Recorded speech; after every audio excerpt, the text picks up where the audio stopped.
Everyone expects support from their parents, but what happens when your own mom is your biggest doubter?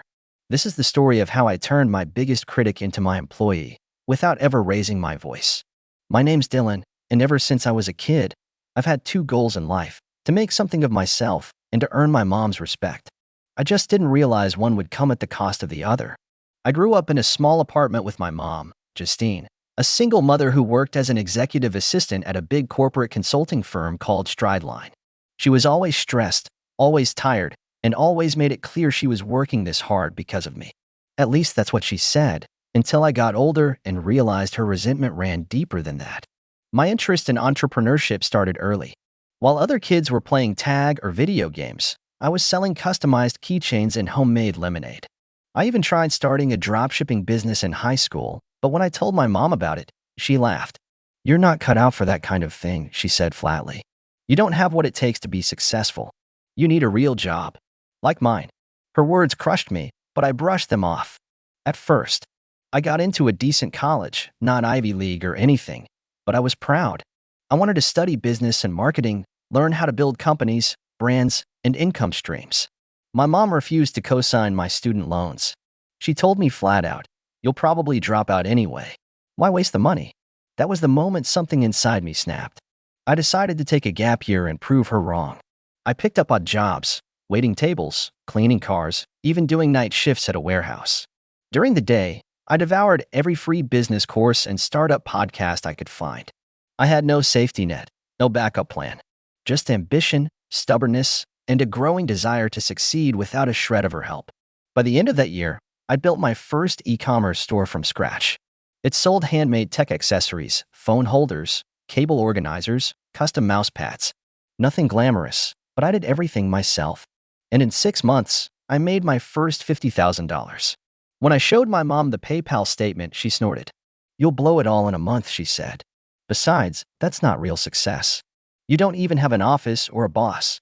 She kept working her job at Strideline, wore the same gray blazers, and looked down at me like I was some teenage YouTuber pretending to be a CEO. But I wasn't pretending. I reinvested that $50K into product expansion, hired 2 freelancers to help with customer service and content, and started attending networking events. That's where I met Aaron, the guy who changed my life. He was a mid-level manager at a software firm and had just left to start his own marketing agency. We clicked instantly. He believed in my hustle, my ideas, and offered me a partnership. I brought the branding expertise and e-com instincts. He brought structure and B2B contacts. We launched Apex Scale together, a boutique digital growth firm. In just over a year, we had clients ranging from startup founders to national brands, and we hit 7 figures in annual revenue. I was 22, a millionaire on paper, and still, my mom refused to acknowledge it. She hadn't once visited my office or asked about my work. All she ever said was, "Just don't come crying to me when it all falls apart." But that was fine. I didn't need her approval.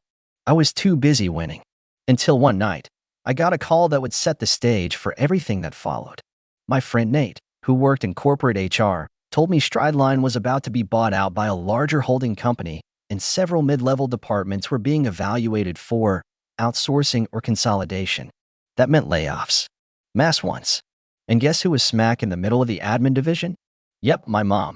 She had no idea. The company had kept it quiet internally. Only the top-level execs knew. I had a choice: sit back and watch it unfold, or step in. But not as her son, as a businessman. Aaron and I scheduled a meeting with the holding group. We pitched Apex Scale as a firm that could take over Strideline's outdated digital and client-facing operations. We showed them our numbers, our case studies, and our ability to reduce overhead while increasing client retention. They loved it. By the end of the month, we weren't just consultants. We were offered the chance to acquire majority stake in the struggling company for a steal. And I took it. Quietly, through Apex Scale's investment branch, I became the majority owner of Strideline, the very place my mom had worked for 15 years. She had no clue. To her, I was still the kid who sells stuff online. When the transition happened, we sent corporate-wide emails introducing new ownership and restructuring leadership. I made sure it was professional, subtle, with no name-dropping. A week later, I walked into the Strideline office as the new CEO. The looks on people's faces were priceless. My mom? She froze. She didn't even recognize me at first. I was dressed in a tailored navy suit, carrying a leather folio, confident as hell. "Mom," I said casually, "can we talk?" She blinked like she'd seen a ghost. We stepped into the conference room, and I explained everything: how I'd built Apex Scale, how we acquired her company, and how things would be changing. Are you firing me?" she stammered. "No," I said, "but I am reassigning you." Her face fell. "To what?" "Reception and scheduling," I said. "It's where I think your skills are best suited. You'll still have benefits, and your salary won't change. But your new manager will be Mason." Mason was one of our youngest hires. Fresh out of college, bright, friendly, and yes, younger than me. Her jaw clenched. She couldn't process it. She stormed out of the room without saying a word. That night, I sat in my apartment and thought about everything. The years of her telling me I wasn't good enough, that I'd fail, that I'd never be successful. And now, I was her boss, and she was reporting to someone half her age. But instead of feeling triumphant, I felt numb. I had done it. I had everything. The money, the power, the revenge. But why did it feel so empty? Maybe the real story wasn't about proving her wrong. Maybe it was about proving myself right. That realization, though, would only hit fully after what came next, because if you think my mom took this quietly, you're dead wrong. My mom didn't take the demotion well. In fact, she took it as a declaration of war. The Monday after I reassigned her, she didn't show up to work. Tuesday, she came in late, eyes blazing, and didn't say a word to anyone. Wednesday, she submitted a formal complaint to HR accusing me of nepotism and psychological harassment, which was rich, considering I'd built the company that bought hers and hadn't even touched her salary. HR reviewed everything, of course, and found nothing actionable. Still, it sent a message: my own mother was now trying to take me down from the inside. To keep things professional, I distanced myself from her entirely at the office. All communication went through her new manager, Mason, who handled it like a pro. Meanwhile, the rest of Strideline was going through a revolution. Aaron and I implemented new systems, digitized client processes, and eliminated layers of dead weight that had bloated the company for years. Revenue started climbing within 3 months. Employee satisfaction soared. Clients were sticking around longer, and new partnerships were forming. We were winning. But my mom? She was losing her mind. She hated her new desk, hated being managed by someone younger, and hated that her colleagues now whispered behind her back. She refused to join team meetings, rolled her eyes when Mason gave her tasks, and accidentally skipped scheduling important calls. After a particularly bad incident involving her refusing to let a client in because they didn't have an appointment, I had no choice but to issue a formal warning. That's when she snapped. "I gave up my life to raise you," she screamed in the middle of the office. "I worked late nights, cleaned toilets, and made sure you never went hungry, and this is how you repay me?" Everyone turned and stared. I stood there, shocked. I hadn't expected gratitude, but I also hadn't expected this level of bitterness. "You didn't raise me to succeed," I said quietly. "You raised me to stay beneath you. And I'm sorry, but I outgrew that." After that, she stopped speaking to me entirely. I told Mason to give her space and warned HR that if her behavior continued to hurt the company, we'd have to take further steps. For the next month, things stayed tense. Until one Friday morning, a massive data breach hit our server. Or so we thought. Turns out, it was an inside job. Someone had copied internal client files and leaked them anonymously to a rival firm. IT traced the leak back to one device, my mom's. When confronted, she denied everything, claimed her computer had been hacked, that someone must have used her login. But security logs showed she had physically accessed the server files just hours before the breach. HR launched a full investigation. I stayed out of it completely to avoid any appearance of bias.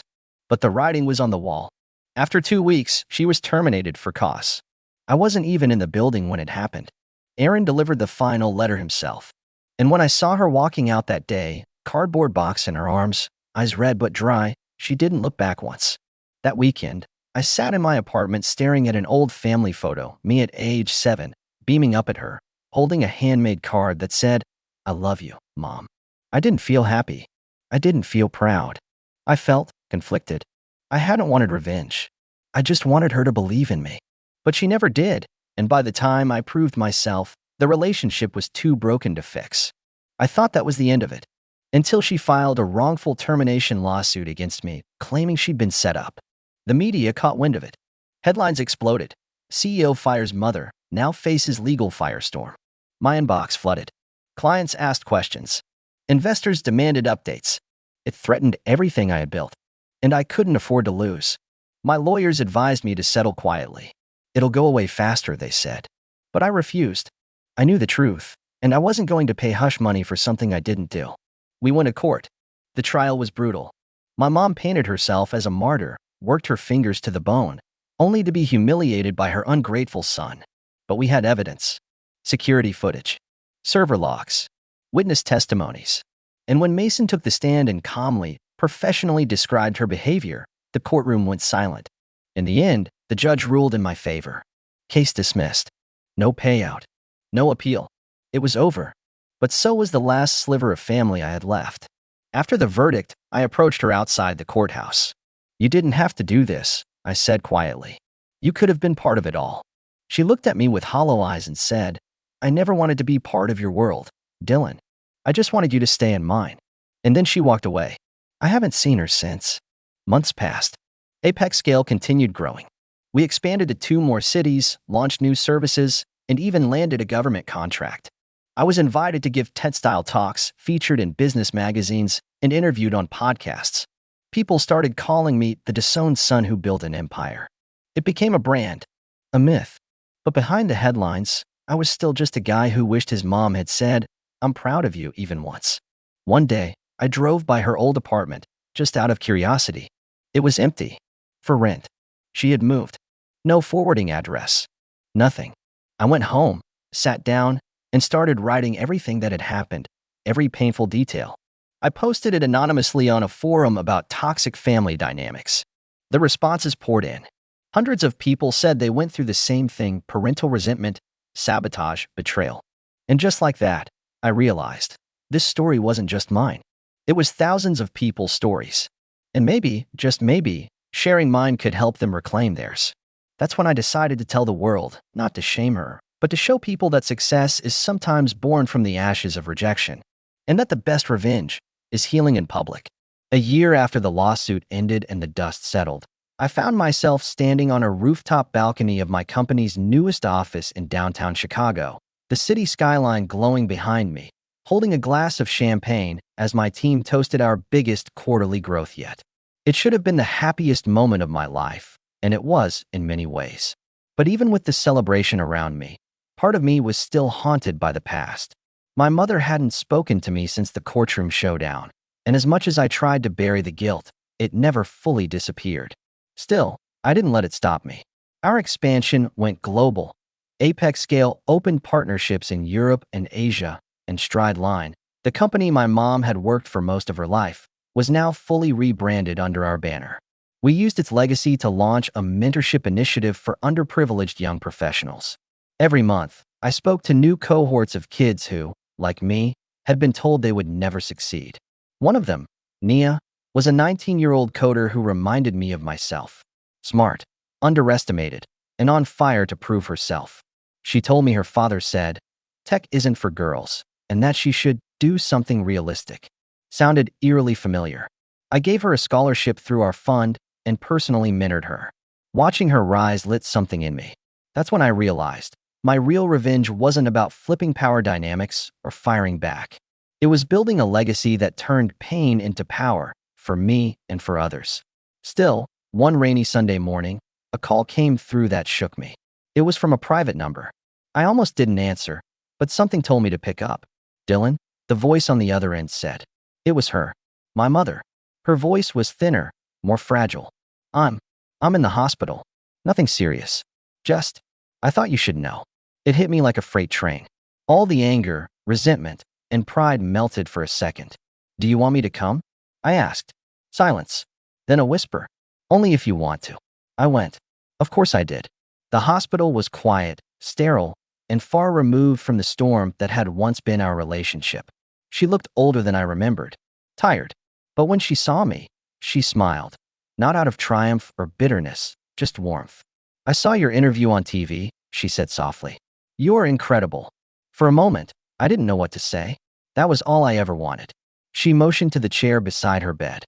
I sat and we talked.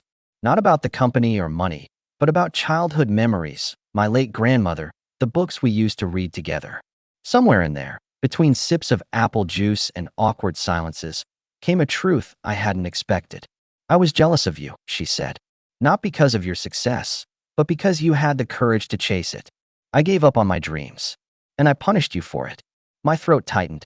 For years, I thought she hated me. But maybe she hated the reflection of everything she never became. You didn't have to do it alone, she whispered. But I made you feel like you did.